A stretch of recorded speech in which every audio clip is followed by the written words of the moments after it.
Welcome to the new video of NeuroPhilos.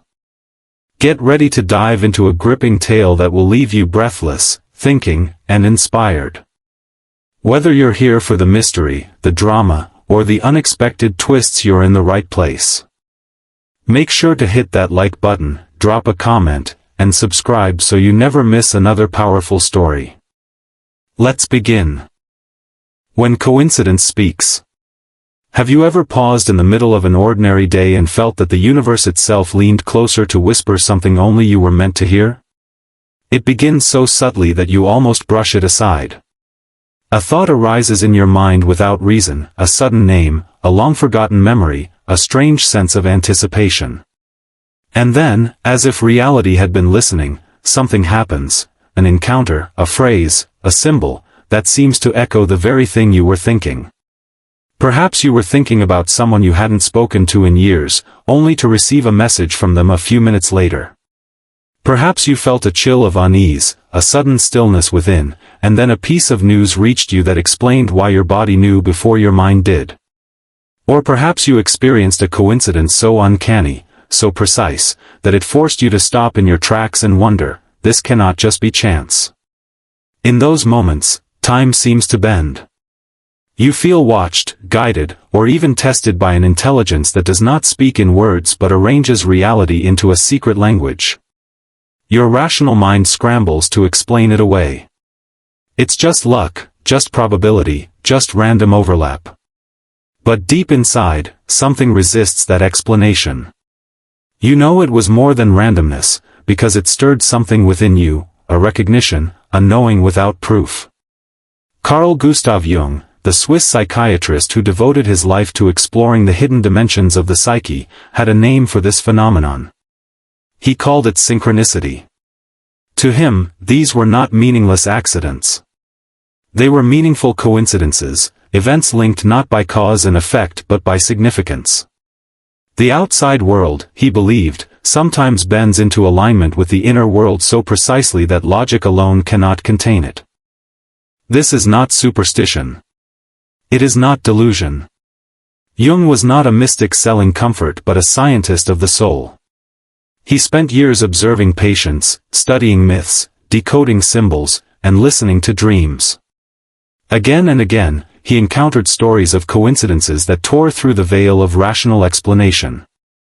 A dream that foretold a disaster. A symbol that appeared both in the unconscious and in waking life. A chance meeting that arrived at the exact moment of deepest need. He began to see a pattern. The psyche and the world were not entirely separate.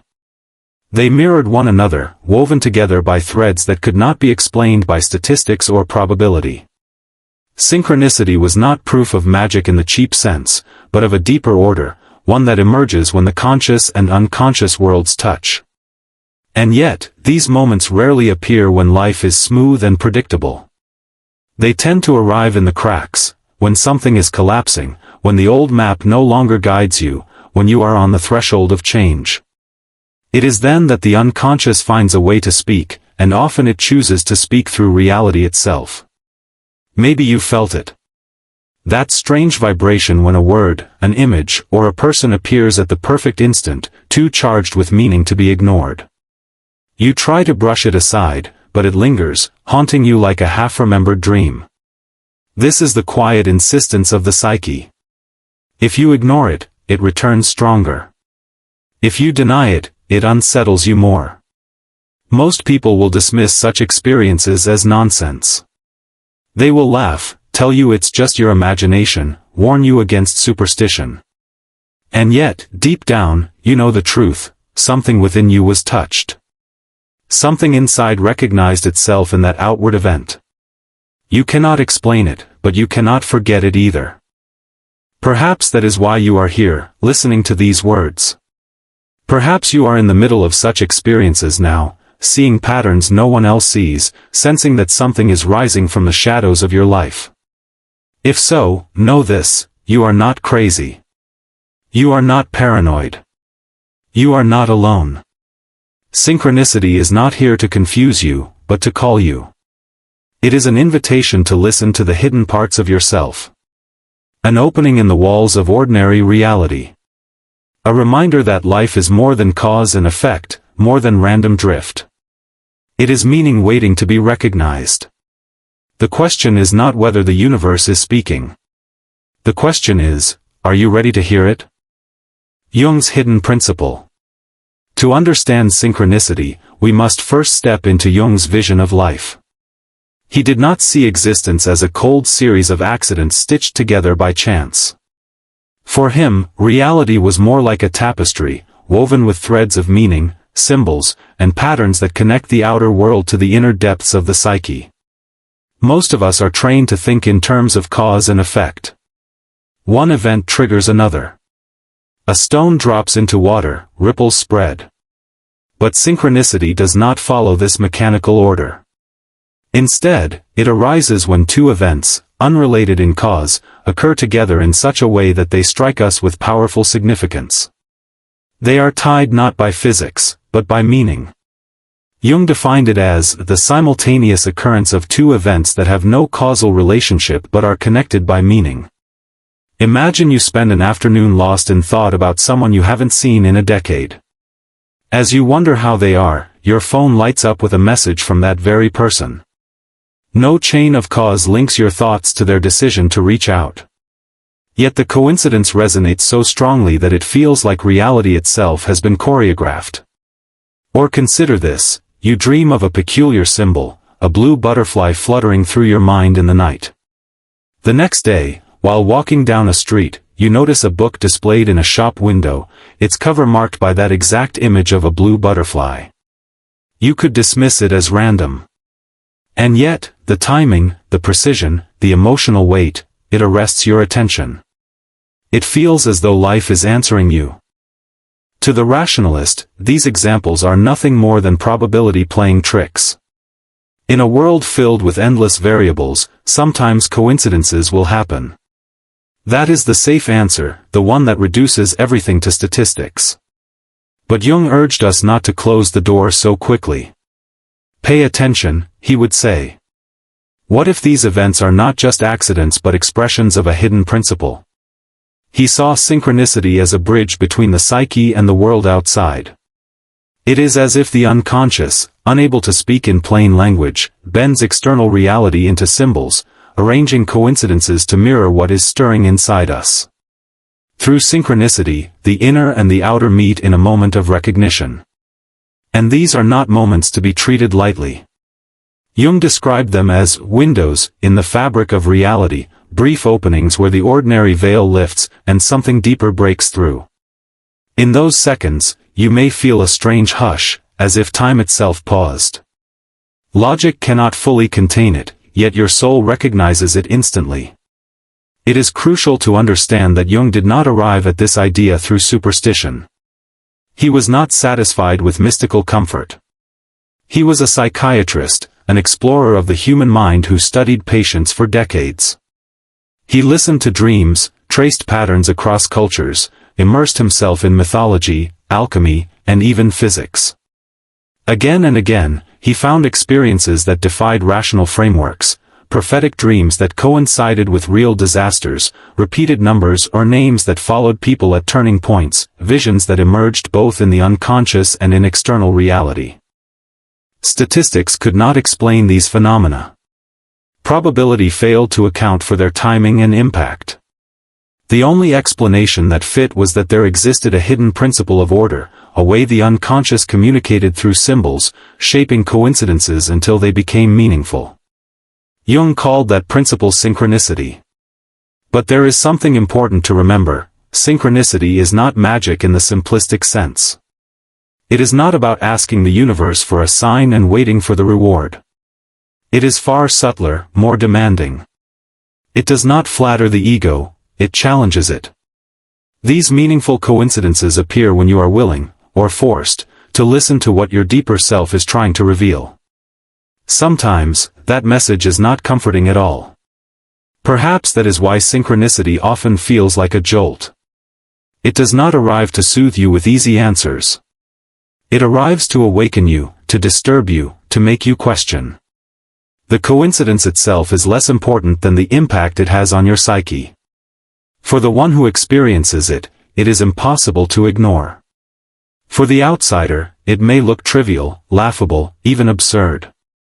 But to you, the one who feels its sting, it is undeniable.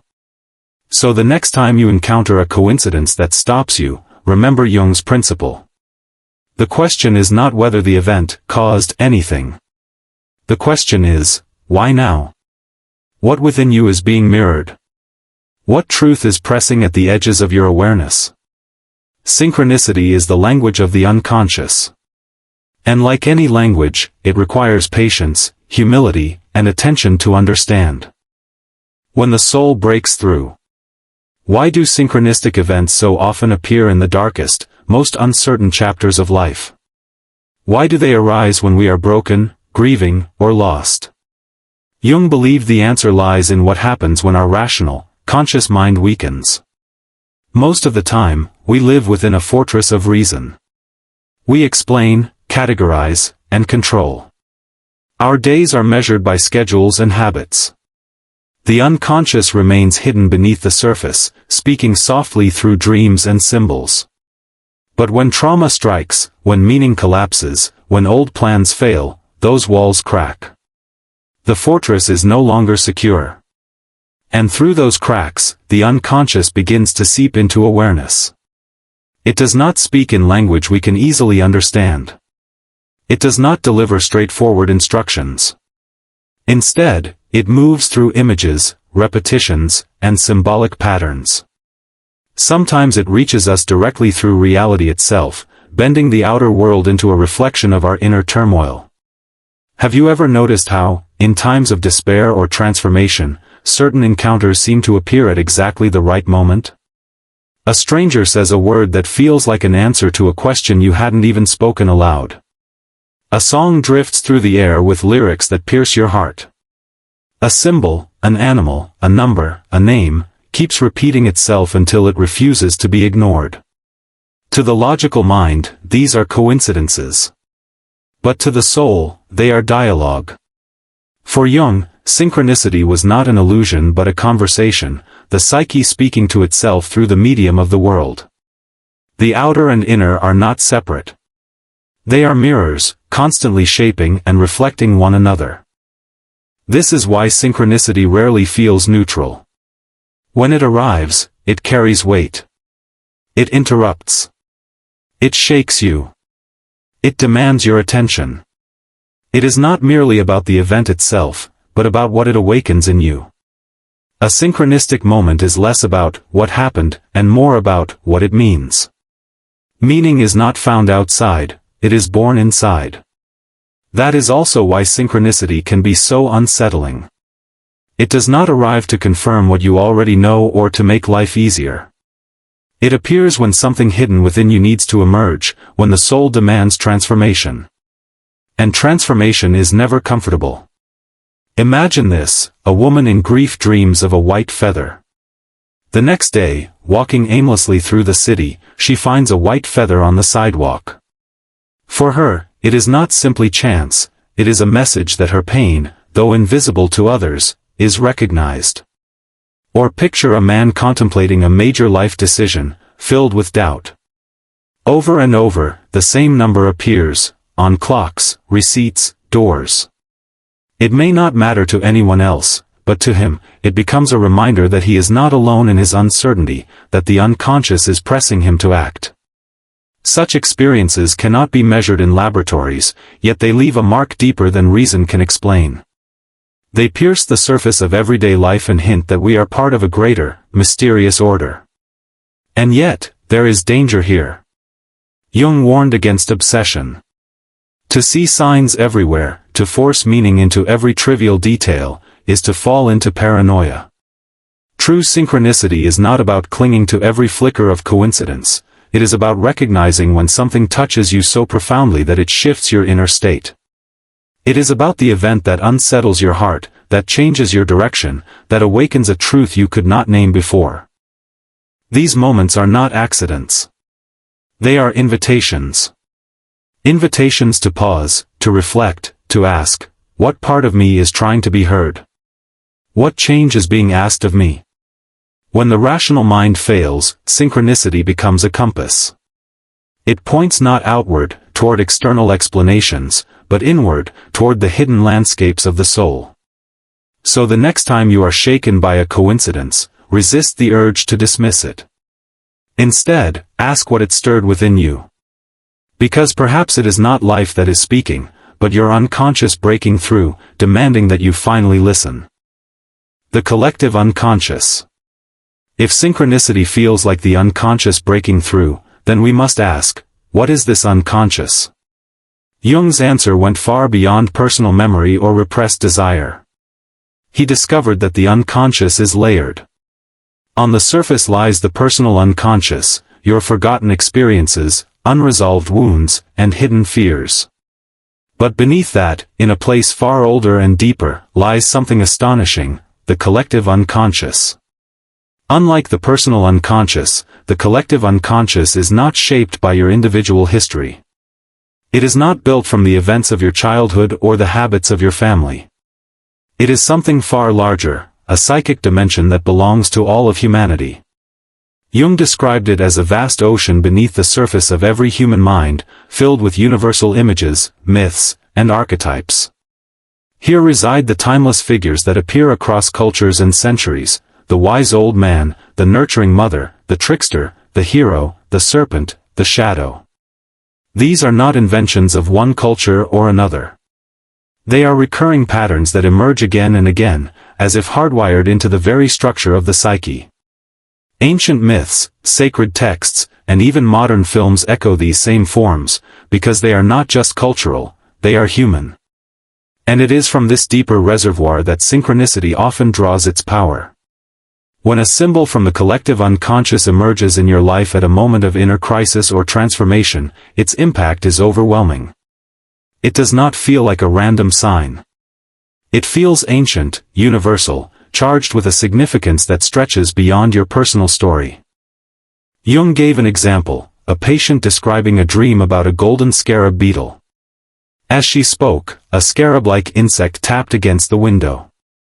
Jung handed it to her, remarking on the uncanny timing. For her, it was not merely a coincidence. The scarab, an ancient Egyptian symbol of rebirth, appeared at the exact moment she was struggling toward her own psychological transformation. The symbol pierced through her skepticism and broke open her healing. This is the essence of synchronicity, the meeting of the inner archetype and the outer event. Reality shapes itself as a mirror, and in that reflection, you glimpse the deeper order of things. Jung also saw in alchemy, the ancient art of turning lead into gold, a symbolic map of the psyche. To the alchemists, the furnace was a place of transformation. To Jung, their metaphors described an inner process, lead symbolizing chaos and unrefined material, gold representing wholeness and enlightenment. Synchronicity, in this sense, is like the spark in the furnace. It arises in the darkest phase, when life feels disintegrated, and offers a clue, a direction, a glimmer of gold hidden within the lead of confusion. Think of those moments, a dream that refuses to leave you. An animal crossing your path with uncanny timing. A symbol that repeats itself until you finally pay attention. These are not random ornaments of chance. They are manifestations of archetypal forces pressing upon your life. They are clues that your psyche is undergoing transformation, even if you are not yet aware of it. But here lies the challenge, archetypes and symbols rarely comfort. They are not gentle guides handing out easy reassurance. They demand courage. To encounter the shadow archetype, for example, is to confront the parts of yourself you most want to deny. To see the serpent may awaken both danger and renewal. The appearance of the mother archetype may stir both comfort and dependency. Archetypes contain paradox. They are vast, powerful, and ambiguous. Synchronicity, therefore, is not simply a pleasant miracle. It is often unsettling. It does not tell you what you want to hear but what you need to confront. Symbols are mirrors, and mirrors can reveal truths you are not ready for. Yet those truths are precisely the material that fuels transformation. This is why Jung insisted that synchronicity is deeply tied to individuation, the lifelong process of becoming who you truly are. Individuation requires integrating the unconscious, weaving shadow and light, chaos and order, into wholeness. Synchronistic events are not random distractions along the way. They are milestones. They mark the moments when the unconscious breaks into awareness, guiding you toward integration. And so, when you experience synchronicity that resonates with archetypal force, you are not simply witnessing a coincidence. You are touching the collective, standing in the current of a river that flows through every human soul. These moments remind us that we are not isolated fragments drifting through a meaningless universe. We are participants in a greater story, bound by ancient symbols, guided by archetypes older than memory. Synchronicity is the whisper of that story, reminding you that your life, however chaotic, is stitched into the deeper fabric of existence. The choice that shapes destiny. By now, we have seen how synchronicity weaves its way into life, through strange encounters, repeating symbols, and coincidences so precise that they pierce through reason. But what happens after the moment itself? A coincidence stuns you, a pattern unsettles you, a dream aligns with waking life, and then what? This is the question Jung pressed upon his patients and, by extension, upon all of us. What will you do with the message? A synchronistic event is not the end of something, it is the beginning. It is the knock at the door, the first crack of light through the wall. Yet many people brush it aside, choosing the comfort of denial. It is easier to call it chance, easier to return to routine, easier to pretend you did not feel what you felt. But Jung warned that ignored synchronicities do not vanish, they return, stronger, louder, more insistent. Life has a way of repeating its lessons until we listen. To understand this, you must see that synchronicity is not designed to flatter your ego. It does not exist to confirm what you already want. True synchronicity rarely whispers, "Yes, you're right, everything will go the way you desire." Instead, it unsettles. It asks you to confront what you have been avoiding, to acknowledge what lies in shadow, to step into transformation even when fear holds you back. This is why interpreting synchronicity is such delicate work. Jung compared it to dream analysis. Just as a dream's meaning cannot be taken literally, neither can a synchronistic event. What matters is not the outer form, but the inner resonance. A number repeating may mean nothing to one person but everything to another. A symbol that feels trivial to your friend may shake you to your core. The meaning is not in the event, it is in you. So how do we interpret? Jung advised 3 steps. First, observe without judgment. When something strange or meaningful happens, resist the temptation to dismiss it or explain it away too quickly. Let it exist. Write it down. Honor its presence. Second, consider your life context.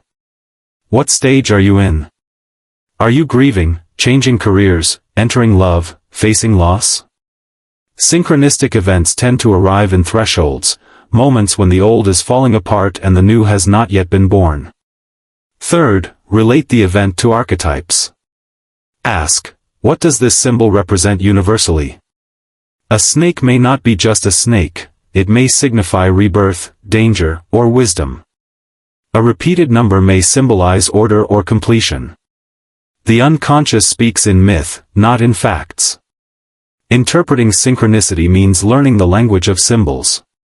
But here lies the hardest part, honesty. True synchronicity will not always tell you what you want to hear. It may reveal a wound, a weakness, a part of yourself you would rather keep hidden. Many fall into the trap of using synchronicity as confirmation bias, twisting every coincidence to support their desires. Jung called this an ego trap. Real synchronicity does not confirm, it transforms. And transformation is never simple. It requires letting go of old certainties, breaking away from easy paths, stepping into uncertainty. It asks you, what within me is ready to die? What within me is asking to be born? These are not small questions. They are questions of destiny. You stand at a crossroads every time synchronicity appears. One path leads back to sleep, denial, distraction, the comfort of randomness. The other leads forward into the unknown, the symbolic forest, where shadows wait, but also where truth is found. Synchronicity, Jung believed, is tied to individuation, the lifelong process of becoming who you truly are. It is the psyche's way of steering you toward wholeness, of ensuring you do not remain trapped in half-truths and old masks. To follow it requires courage, but it also brings depth, meaning, and direction to life. So the choice is yours. When the universe whispers through coincidence, when reality bends to reveal your soul's reflection, will you ignore it? Or will you listen? Perhaps synchronicity is not here to reassure you, but to awaken you. To remind you of what you abandoned, to call forth what you forgot, to show you who you might yet become. The universe does not shout. It speaks in mirrors, in patterns, in whispers. And when it does, it is saying one thing: you are ready. The final question remains: are you?